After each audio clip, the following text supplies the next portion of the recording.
स्वागत है आपका अपने YouTube चैनल टेट की पाठशाला में। दोस्तों, आज मैंने आपके लिए यूपी डीएलएड फर्स्ट सेमेस्टर शिक्षण अधिगम सिद्धांत से 50 अति महत्वपूर्ण बहुविकल्पीय प्रश्नों को लेकर आया हूं। यह 50 प्रश्न आपकी परीक्षा के लिए रामबाण सिद्ध होंगे।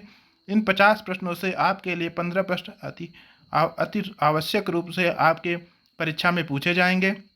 चलिए दोस्तों, समय को जायज़ ना करते हुए आते हैं आज के पहले प्रश्न पे। पहला प्रश्न दिया गया है, शिक्षण की त्रिमुखी प्रक्रिया के 3 बिंदु हैं।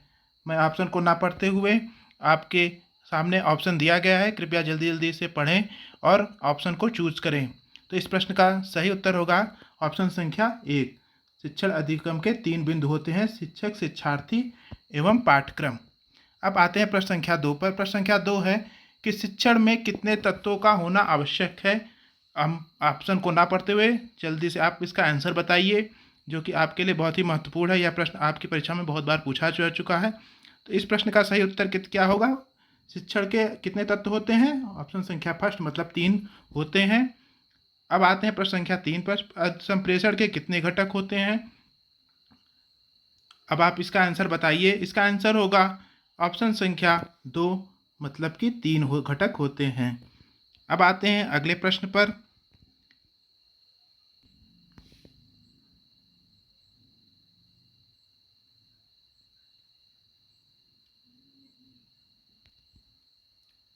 प्रश्न संख्या 4 है, प्रेषक, संदेह तथा ग्राही किसके घटक हैं? तो ऑप्शन आपके सामने दिए गए हैं, आप इसमें से ऑप्शन का चूज करें। इसका ऑप्शन संख्या फर्स्ट इसका सही होगा, संप्रेषण से। इसका ऑप्शन नंबर 1 सही है। अब आते हैं ऑप्शन प्रश्न संख्या 5 पर कि कथन दिया गया है कि शिक्षण सूत्र पथ प्रदर्शक करते हैं जिनमें सिद्धांत में से व्यवहार में सहायता के लिए अपेक्षा की जाती है। यह किसका कथन है? इसको आप पढ़िए। ऑप्शन दिए गए हैं, समय बहुत कम है, आप ऑप्शन को पढ़िए, मैं ऑप्शन के आंसर बता रहा हूँ। इसका ऑप्शन होगा रेमंड का। यह आपके लिए बहुत बार परीक्षा में पूछा गया है। तो शिक्षण सूत्र पथ प्रदर्शन करते हैं जिसमें सिद्धांत से व्यवहार में सहायता के लिए अपेक्षा की जाती है, किसका कथन है? रेमंड का। अब आते हैं प्रश्न संख्या 6 पे। प्रश्न संख्या 6 क्या है कि शिक्षण के सूत्र हैं। तो ऑप्शन दिए गए हैं, आप सभी ऑप्शन को ध्यानपूर्वक पढ़िए। तो इसमें से ऑप्शन संख्या आपका 4 मतलब कि सभी सूत्र होते हैं कि सरल से कठिन की ओर भी होता है, ज्ञात से अज्ञात की ओर भी होता है, स्थूल से सूक्ष्म की ओर भी होता है। तो इसीलिए आप ऑप्शन संख्या 4 इसके लिए इस प्रश्न का सही उत्तर होगा। अब आते हैं प्रश्न संख्या 7 पे। प्रश्न संख्या 7 क्या है? उपचारात्मक शिक्षण के क्या लाभ हैं? ऑप्शन को आप ध्यानपूर्वक पढ़ें और ऑप्शन को चूज करें। तो इस ऑप्शन का ऑप्शन संख्या 4 सही होगा कि ये सभी हैं, क्योंकि इससे छात्रों में दुर्बलता एवं कठिनाई का पता भी चलता है, छात्रों का पथ प्रदर्शन भी होता है और कठिनाइयों का निराकरण भी उपचारात्मक शिक्षण से होता है। अब आते हैं प्रश्न संख्या 8 पर। प्रश्न संख्या 8 दिया गया है, शिक्षण अधिगम के सिद्धांत हैं। तो इसके कौन कौन से सिद्धांत हैं? ऑप्शन आप पढ़िए। इसका सही उत्तर होगा ऑप्शन संख्या 4 की इसके सभी होते हैं। अब आते हैं प्रश्न संख्या 9 पे। प्रश्न संख्या 9 क्या कहता है? प्रश्न संख्या 9 है कि शिक्षण प्रविधियां हैं। तो कौन कौन सी प्रविधियां हैं इसको आप पढ़िए, क्या ये सभी प्रविधियां हैं कि नहीं है? तो इसका सही ऑप्शन होगा ऑप्शन संख्या 4 कि शिक्षण प्रविधियां आपकी प्रश्नोत्तर प्रविधि भी होती है, विवरण प्रविधि भी होती है और वर्णन प्रविधि भी होती है। अब प्रश्न संख्या 10 पे आते हैं। प्रश्न संख्या 10 क्या है कि शिक्षण की नवीन विधि है। कौन कौन सी विधियां आपकी शिक्षण की नवीन विधियां होती हैं? तो ऑप्शन को ध्यानपूर्वक पढ़िए और बताइए। तो इसमें ऑप्शन संख्या 3 इसका सही होगा कि इसमें दोनों विधियां होती है, एक बाल केंद्रित शिक्षण भी होता है और गतिविधि आधारित शिक्षण भी होता है। प्रश्न संख्या 11 पर आते हैं कि लिखा हुआ अधिगम अनुभव मुख्यतः कितने प्रकार के होते हैं? तो इसको आप बताइए। प्रश्न संख्या 11 का आंसर क्या होगा? मोस्ट इंपॉर्टेंट क्वेश्चन है। तो अधिगम मुख्यतः कितने प्रकार के होते हैं? अनुभव आपके मुख्यतः 3 प्रकार के होते हैं। ऑप्शन संख्या 1 इसका सही है। फिर प्रश्न संख्या 12 पे आते हैं, अधिगम अनुभव है, इसमें क्या क्या है? ऑप्शन को ध्यानपूर्वक पढ़िए। तो इसमें आपके सभी आते हैं। प्रश्न संख्या 12 का सही उत्तर होगा सभी आते हैं, मतलब ज्ञानात्मक भी आता है, भावात्मक भी आता है और क्रियात्मक भी आता है। प्रश्न संख्या 13 है, गतिविधि कितने प्रकार की होती है? तो गतिविधि आपकी कितने प्रकार की होती है? ऑप्शन आपके सामने दिया गया है, ऑप्शन का चूज करें। तो गतिविधि आपके कितने प्रकार की होती है? गतिविधि आपकी 3 प्रकार की होती है। ऑप्शन संख्या 1 इसका सही उत्तर है। फिर ऑप्शन संख्या 14 पे आते हैं। प्रश्न संख्या 14 पे आते हैं, गतिविधियों के श्रेणीकरण हैं। ऑप्शन आपके सामने दिए गए हैं। तो इस ऑप्शन इसमें कौन सा ऑप्शन सही होगा? ऑप्शन नंबर 4 सही होगा। फिर अब आते हैं प्रश्न संख्या 15 है, भाषा की 10 दक्षताएं हैं, कौन कौन सी हैं इसको आप पढ़िए। इसका ऑप्शन संख्या कौन सा सही होगा? ऑप्शन संख्या 4 इसका सही होगा, किसमें बोलना सुनना और लिखना सभी आते हैं। फिर प्रश्न संख्या 16 आपका है। प्रश्न संख्या 16 कहता है कि सहगामी शिक्षण का उद्देश्य क्या है? तो ऑप्शन को आप ध्यानपूर्वक पढ़िए, क्योंकि समय बहुत कम है, आप ऑप्शन को ध्यानपूर्वक पढ़िए। तो इसका सही उत्तर होगा ऑप्शन संख्या 4, ये सभी, क्योंकि इसमें शिक्षक छात्रों को क्रियाशील करता है, शारीरिक और मानसिक रूप से क्रियाशील होता है छात्र, और स्थायी ज्ञान भी प्राप्त होता है। तो इसका ऑप्शन संख्या 4 सही होगा। प्रश्न संख्या 15 है, बाल केंद्रित शिक्षण का उद्देश्य क्या है? ऑप्शन को ध्यानपूर्वक पढ़िए और ऑप्शन को चूज करिए कौन सा ऑप्शन इसमें सही है। तो इसका सही ऑप्शन क्या होगा? ये सभी, क्योंकि बच्चा जो होता है बाल केंद्रित शिक्षण में स्वयं करके सीखता है, अधिगम प्रभावी बनता है और शारीरिक दंड को हटाना रहता है, बाल केंद्रित शिक्षण का उद्देश्य होता है। अब साथ ही प्रश्न संख्या 18 पे। प्रश्न संख्या 18 क्या है कि अधिगम है, तो अधिगम क्या है? सीखने की क्रिया है कि सीखने की प्रक्रिया है कि सीखने और सिखाने की प्रक्रिया है? तो इसका आप सही ऑप्शन को चूज करें। तो इसका सही ऑप्शन होगा सीखने तथा सिखाने की प्रक्रिया, ऑप्शन संख्या 3 इसका सही है, क्योंकि इसमें सीखना और सिखाने दोनों भी आता है। अब आते हैं अगले प्रश्न पे। अगला प्रश्न दिया, थॉर्नडाइक के कितने मुख्य नियम हैं? तो थॉर्नडाइक के आप ऑप्शन में चूज करें कि आपके कितने मुख्य नियम होते हैं। तो इसका सही ऑप्शन होगा ऑप्शन संख्या 1, इसके 3 मुख्य नियम और 5 गौण नियम होते हैं। तो अब आते हैं अगले प्रश्न पर। अगला प्रश्न 20 दिया है कि थॉर्नडाइक के मुख्य नियम कौन कौन से? ऑप्शन को ध्यानपूर्वक पढ़िए और सही ऑप्शन को चूज करिए। तो इसका सही ऑप्शन होगा ऑप्शन संख्या 4, ये सभी प्रश्न आपके परीक्षा के लिए बहुत ही उपयोगी है, कृपया ध्यानपूर्वक ऑप्शन का चूज करें। अब आते हैं प्रश्न संख्या 21 पे। प्रश्न संख्या 21 क्या है कि थॉर्नडाइक का सिद्धांत है, तो इसको ध्यानपूर्वक पढ़िए कौन कौन से इसके सिद्धांत है थॉर्नडाइक के। तो थॉर्नडाइक के आपके कौन से सिद्धांत है, इसको आप ध्यानपूर्वक पढ़े। तो थॉर्नडाइक का सही सिद्धांत है प्रयत्न तथा त्रुटि का सिद्धांत। सूर्य का सिद्धांत आपका कोहलर का है, तो इसीलिए इसका सही उत्तर क्या होगा? प्रयत्न तथा त्रुटि का सिद्धांत। ये प्रश्न बहुत ही बार परीक्षा में पूछा गया प्रश्न है। अब अगला प्रश्न है कि थॉर्नडाइक ने अपना प्रयोग किया था, किस पे किया था? आप इसको ध्यानपूर्वक पढ़िए और आंसर का चूज करिए। तो थॉर्नडाइक ने किस पे प्रयोग किया था? बिल्ली पर। कुत्ता पर किसने प्रयोग किया था? कोहलर ने किया था, तो इसका सही उत्तर होगा बिल्ली पर। अब आते हैं प्रश्न संख्या 23 पे। प्रश्न संख्या 23 क्या है कि प्रयत्न तथा त्रुटि का सिद्धांत किसने दिया था? तो इसका ध्यानपूर्वक आप पढ़िए, इसका कौन सा ऑप्शन सही होगा? इसका सही ऑप्शन है प्रयत्न त्रुटि का सिद्धांत थॉर्नडाइक जी ने दिया था। अब आते हैं प्रश्न संख्या 24 पे। प्रश्न संख्या 24 कह रहा है कि प्रोजेक्ट पद्धति के जन्मदाता कौन से हैं? ऑप्शन को ध्यानपूर्वक पढ़िए और सही उत्तर का चूज करें। तो प्रोजेक्ट मतलब पद्धति के सिद्धांत के प्रतिपादक आपके किलपैट्रिक जी हैं, तो ऑप्शन संख्या इसका आपका फर्स्ट किलपैट्रिक सही है। अब आते हैं प्रश्न संख्या 25 पे। प्रश्न संख्या 25 से बुनियादी शिक्षा के जनक हैं। पहला ऑप्शन है महात्मा गांधी, दूसरा ऑप्शन है फॉवेल और तीसरा ऑप्शन है जॉन डीबी और चौथा ऑप्शन है कोई नहीं। तो इस प्रश्न का सही उत्तर क्या होगा आप बताइए। इस प्रश्न का सही उत्तर होगा महात्मा गांधी ने आपकी बुनियादी शिक्षा की जनक कहलाते हैं महात्मा गांधी जी। अब आते हैं अगले प्रश्न पर। प्रश्न संख्या आपका 26 पे। प्रश्न संख्या 26 है कि डाल्टन पद्धति के जन्मदाता कौन है? तो इसका ऑप्शन पढ़िए और ध्यानपूर्वक इस ऑप्शन को चूज करिए कि इसका डाल्टन पद्धति के जन्मदाता कौन है। तो इसका सही उत्तर आपका क्या होगा? इसका उत्तर होगा पार्कहर्स्ट। इसके सही उत्तर आपके पार्कहर्स्ट जी हैं, सेकंड ऑप्शन। अब प्रश्न संख्या 27 पे आते हैं, शैक्षणिक क्रियाओं के संचालन का विशिष्ट अंग है, तो कौन कौन से हैं? इसका आप ध्यानपूर्वक पढ़िए और उत्तर का चूज करिए। तो इसके सही उत्तर होगा ऑप्शन संख्या 3 दोनों हैं। अब आते हैं प्रश्न संख्या 28 पे। प्रश्न संख्या 28 है कि किसका कथन है, क्योंकि कथन बहुत बार परीक्षाओं में पूछा जाता है कि बालक प्रश्न पूछने के बजाय प्रश्न पूछे जाने से अधिक सीखता है। तो इसका सही उत्तर कौन सा, इसको आप चूज करिए। तो इसका सही उत्तर आपका होगा रूसो जी का है कि बालक प्रश्न पूछने के बजाय प्रश्न पूछे जाने से अधिक सीखता है, यह रूसो का कथन है। अब अगले प्रश्न पे आते हैं। प्रश्न संख्या 29 पे। प्रश्न संख्या 29 कहता है कि पावलोव ने अपना प्रयोग किया था, इसका सही उत्तर क्या होगा आप चूज करिए। तो इसका सही उत्तर आपका होगा कुत्ते पर पावलोव ने जी प्रयोग किया था। अब अगले प्रश्न पे आते हैं। प्रश्न संख्या 30 पे। प्रश्न संख्या 30 कहता है कि सीखने के अंतर्गत अभ्यास का नियम दिया था, तो ऑप्शन आपके सामने दिए गए हैं, क्योंकि समय बहुत कम है इसीलिए मैं ऑप्शन को नहीं पढ़ रहा हूँ। आप ऑप्शन को ध्यानपूर्वक पढ़िए और उत्तर का चूज करिए। तो इसका सही उत्तर अभ्यास का नियम किसने दिया था आपका? इसका सही उत्तर है आपका थॉर्नडाइक जी ने दिया था।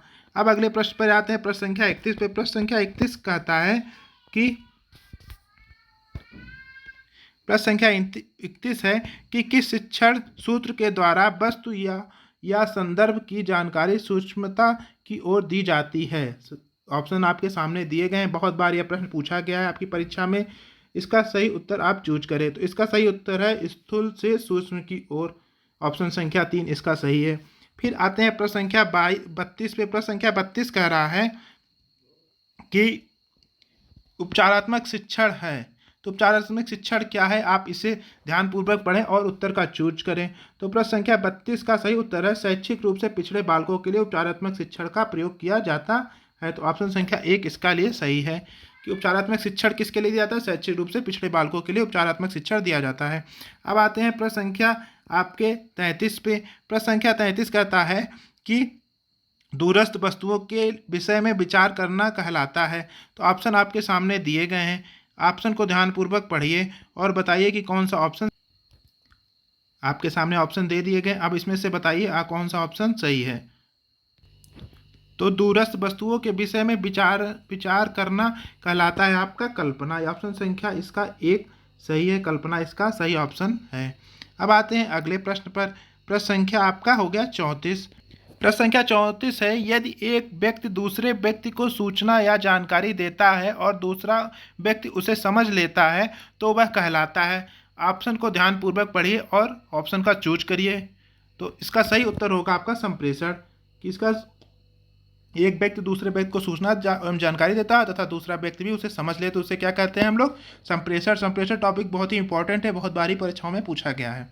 अगले प्रश्न पर आते हैं, प्रश्न संख्या 35 पे। प्रश्न संख्या 35 कहता है किस शिक्षण सूत्र के माध्यम से वस्तु या संदर्भ की जानकारी सूक्ष्मता की ओर दी जाती है? तो आप ऑप्शन को ध्यानपूर्वक पढ़िए। प्रश्न संख्या 35 जो आपके सामने है, तो इस प्रश्न का सही उत्तर होगा स्थूल से सूक्ष्म की ओर। ऑप्शन संख्या 4 इसका सही उत्तर होगा। अब आते हैं प्रश्न संख्या 36 पे। प्रश्न संख्या 36 कहता है टीएलएम का पूरा नाम क्या है? ऑप्शन को ध्यानपूर्वक पढ़ें और चूज करें कौन सा ऑप्शन सही है इसका। तो इसका सही ऑप्शन होगा ऑप्शन संख्या आपका 2 सही होगा। टीचिंग लर्निंग मटेरियल इसको कहते हैं। टीएलएम का पूरा नाम होता है टीचिंग लर्निंग मटेरियल। यह 1 नंबर में पूछा गया प्रश्न है। अब आते हैं प्रश्न संख्या 37 पे। प्रश्न संख्या 37 कहता है कि शिक्षण सूत्र में पहले तथ्य या विषय वस्तु की पूर्ण जानकारी अल्प रूप से दी जाती है, फिर उसे एक एक अंश की जानकारी दी जाती है। तो यह प्रश्न संख्या 37 आपके सामने है स्क्रीन पे और आप इसे ध्यानपूर्वक ऑप्शन का चूज करें कौन सा ऑप्शन इस प्रश्न के लिए सही होगा। तो प्रश्न संख्या 37 का सही उत्तर होगा आपका ऑप्शन संख्या 1, पूर्ण से अंश की ओर में तत्व की जानकारी पहले विषय वस्तु की पूर्ण जानकारी दी जाती है, फिर उसे अंश के रूप में पढ़ाया जाता है। तो इसका ऑप्शन संख्या 1 सही है। तो ऑप्शन प्रश्न संख्या 37 का सही उत्तर होगा पूर्ण से अंश की ओर। अब आते हैं प्रश्न संख्या 38 पे। प्रश्न संख्या 38 कहता है एक बालक को अंग्रेजी पढ़ना है, इसके अंतर्गत उसे शब्द बताना है, तो पहले उसे ABCD सीखना चाहिए। यह किस शिक्षण सूत्र के अंतर्गत आएगा? ऑप्शन आपके सामने दिए गए हैं। प्रश्न संख्या 38 आपके सामने मोस्ट इंपॉर्टेंट प्रश्न। तो इसके लिए सही उत्तर क्या होगा? इसके लिए आपका सही होगा ज्ञान प्राप्त करने वाली नहीं होगा, ज्ञान प्राप्त व्यक्त करने वाली भी नहीं होगा, संश्लेषण से विश्लेषण की ओर इसका सही उत्तर होगा। प्रश्न संख्या 38 का सही उत्तर होगा। प्रश्न संख्या 38 का सही उत्तर है संश्लेषण से विश्लेषण की ओर। ऑप्शन संख्या 3। अब आते हैं 39वें प्रश्न पे। गतिविधियों के प्रकार हैं, तो इसके सही उत्तर आपको ध्यानपूर्वक पढ़ें और हमें उत्तर का चूज करें। तो इसका सही उत्तर होगा ऑप्शन संख्या 4 ये सभी। अब आते हैं प्रश्न संख्या 40 पे। प्रश्न संख्या 40 है उपचारात्मक शिक्षण किस किस विषय हेतु आवश्यक है? तो इसके ऑप्शन आपके सामने दिए गए हैं, ऑप्शन को ध्यानपूर्वक पढ़ें। तो 41वें के सही उत्तर होगा उपचारात्मक शिक्षण आपके लिए भाषा एवं गणित के लिए आवश्यक है। तो इसका ऑप्शन संख्या आपका भाषा एवं गणित तथा बालक या दोनों के लिए आवश्यक है। तो भाषा एवं गणित एवं बालक दोनों के लिए आवश्यक है। तो ऑप्शन संख्या आपका इसका तीसरा सही होगा। ऑप्शन संख्या 3 इसका सही आंसर है। फिर आते हैं 41वें प्रश्न पे। 41वें प्रश्न है कि उपचारात्मक शिक्षण किन किन कक्षाओं के लिए उपयोगी है। ऑप्शन आपके सामने दिए गए हैं, ऑप्शन को ध्यानपूर्वक पढ़ें और सही उत्तर का चूज करें। तो उपचारात्मक शिक्षण आपके किस किस कक्षाओं के लिए आवश्यक है? आपकी दोनों कक्षाओं के लिए आवश्यक है। ऑप्शन संख्या आपका 3 इसका सही आंसर है। फिर प्रश्न संख्या 42 है, पर्यटन कितने प्रकार का होता है? तो पर्यटन आपके लिए ऑप्शन आपके सामने दिए गए हैं, ऑप्शन का चूज करें। तो पर्यटन आपके कितने प्रकार के होते हैं? 3 प्रकार के होते हैं। ऑप्शन संख्या इसका फर्स्ट सही है। अब आते हैं प्रश्न संख्या 43 पे, पर्यटन के प्रकार कौन कौन से हैं? सही उत्तर का चूज करें। तो सही उत्तर क्या है इसका? ये सभी होते हैं पर्यटन के प्रकार। अब अगला नंबर है प्रश्न संख्या 44, खेल विधि पर आधारित शिक्षण पद्धतियां हैं। तो कौन कौन सी खेल प्रविधि पे आधारित शिक्षण प्रविधियां हैं? आपके सामने ऑप्शन दिए गए हैं, ऑप्शन का सही ऑप्शन का चूज करें। तो सही ऑप्शन इसका 44 का क्या हो जाएगा? ये सभी, जिसमें किंडरगार्टन पद्धति भी आती है, डाल्टन पद्धति भी आती है और मॉन्टेसरी पद्धति भी खेल विधि के लिए अति आवश्यक हैं। अब आते हैं प्रश्न संख्या 45 पे। अब आप है वाद विवाद प्रविधि के खोजकर्ता कौन है? तो आपके सामने ऑप्शन दिए गए हैं 45 के लिए, आप उसका सही उत्तर ज्ञात करें। तो इसका सही उत्तर है आपका हेरी ए आवर स्ट्रीट, इसके सही खोजकर्ता हैं। तो अगला प्रश्न है प्रश्न संख्या 46, वर्णन प्रविधि आधारित है, किस पे आधारित? ऑप्शन आपके सामने दिए गए हैं, ऑप्शन को ध्यानपूर्वक पढ़ें और उत्तर का चूज करें। तो 46 के लिए सही उत्तर होगा आपका ऑप्शन संख्या 3, मतलब कि दोनों, जिसमें पूर्ण से अंश हो वर्णन में और ज्ञात से अज्ञात दोनों का यूज किया वर्णन विधि में किया जाता है। प्रश्न संख्या 47 पे आते हैं। प्रश्न संख्या 47 कह रहा है कि सीखने में जब समस्या का समाधान अचानक आ जाता है तो वह सिद्धांत कहलाता है। आपके लिए ऑप्शन आपके सामने दिए गए, मोस्ट इंपॉर्टेंट क्वेश्चन है आपकी परीक्षा के लिए। तो इसका सही उत्तर होगा सूझ का सिद्धांत। इसका सही उत्तर होगा सूझ का सिद्धांत। और सूझ का सिद्धांत किसने दिया था? कोहलर ने दिया था। ये रहा प्रश्न संख्या 47। अब आते हैं प्रश्न संख्या 48 पे। प्रश्न संख्या 48 दिया गया, उत्तम टीएलएम की विशेषताएं कौन कौन सी हैं? ऑप्शन आपके सामने दिए गए हैं, ऑप्शन को पढ़ें और सही उत्तर का चूज करें। तो इसका सही उत्तर होगा ये सभी। इसमें बिना लागत का होना चाहिए, कम लागत का होना चाहिए, बालकों के लिए हानिकारक नहीं होना चाहिए। तो इसके लिए ऑप्शन संख्या 4 आपका सही है। अब आते हैं प्रश्न संख्या 49 पे। प्रश्न संख्या 49 क्या है कि सीखने में सहज संबंध को बताया है। किसने बताया सीखने का सहज संबंध? तो ये आपके लिए मोस्ट इंपॉर्टेंट क्वेश्चन है परीक्षा के लिए। आप इसके ऑप्शन को पढ़िए और आंसर का चूज करिए। तो 49 के लिए आपका सही उत्तर क्या होगा? पावलोव ने सहज संबंध के बारे में आपको बताया है सीखने में। अब आते हैं प्रश्न संख्या 50 पे। प्रश्न संख्या 50 क्या कहता है? शिक्षण प्रविधियां हैं। तो कौन कौन सी प्रविधियां हैं? आपके ऑप्शन सामने दिए गए हैं। तो शिक्षण प्रविधियां आपकी ये सभी हैं, जिसमें कि आपकी प्रश्नोत्तर प्रविधि है, विवरण प्रविधि है, वर्णन प्रविधि है, ये सभी हैं। तो इसके लिए सही ऑप्शन आपका ऑप्शन संख्या 4 रहा। तो ये रहे आपके मोस्ट इंपॉर्टेंट क्वेश्चन, जो कि परीक्षा के लिए बहुत ही महत्वपूर्ण है। यह 50 प्रश्न में से आपके 15 प्रश्न जरूर से जरूर आएंगे। आशा करता हूँ कि आपको यह वीडियो पसंद आया है। अगर आपको मेरा वीडियो पसंद आया तो चैनल को सब्सक्राइब, वीडियो को अधिक से अधिक लाइक एवं शेयर करिए। मिलते हैं अगले वीडियो पे, तब तक के लिए नमस्कार।